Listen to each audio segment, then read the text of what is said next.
Hello guys, welcome to Tech Tricks tutorial.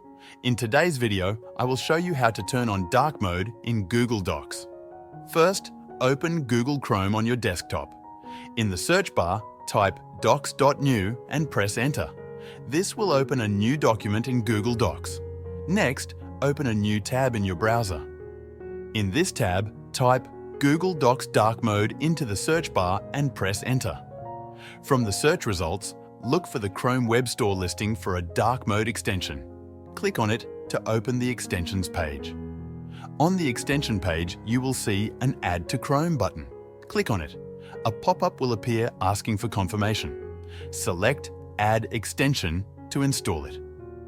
Now, go back to the Google Docs tab. If the dark mode hasn't activated yet, refresh the tab. After refreshing, check for a new icon at the top right corner of your browser window. This icon represents the dark mode extension.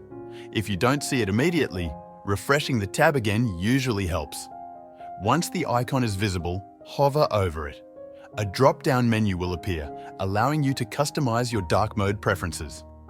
You can now enjoy using Google Docs in dark mode. Thanks for watching this tutorial. If you found this video helpful, please like and subscribe to our channel for more tech tips and tutorials.